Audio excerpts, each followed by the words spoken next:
திமுக நடத்தியது அறிவு திருவிழாவா அவதூறு திருவிழாவா என தவேக தலைவர் விஜய் கடுமையாக தாக்கியுள்ளார்.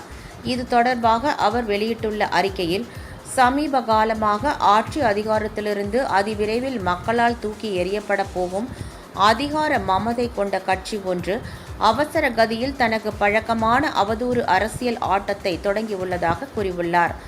அந்த கட்சியின் ஒரே இலக்கு நம்மை தூற்றுவதே என்றும், தமிழக வெற்றி கழகத்தை மட்டும் மூளையில் தேக்கி யோசிப்பதே அதன் முழு நேர வேலையாக வைத்துள்ளது என தெரிவித்துள்ளார்.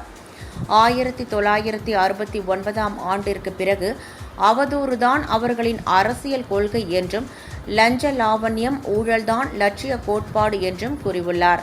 அவர்களை நாம் விமர்சிப்பதாக எண்ணி அர்த்தமற்ற குற்றச்சாட்டுகளை அள்ளி வீசுவதாகவும், உண்மையில் நாம் அவர்கள் மீது இன்னும் முழுமையான விமர்சனத்தை தொடங்கவே இல்லை என்று தெரிவித்துள்ளார்.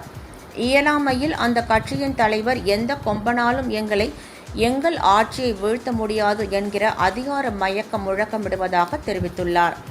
அறிவு திருவிழா என்ற பெயரில் பரன்களில் கிடக்கும் பழைய ஓலைகளை தூசு தட்டி தோரணம் கட்ட பார்ப்பதாக விமர்சித்துள்ளார்.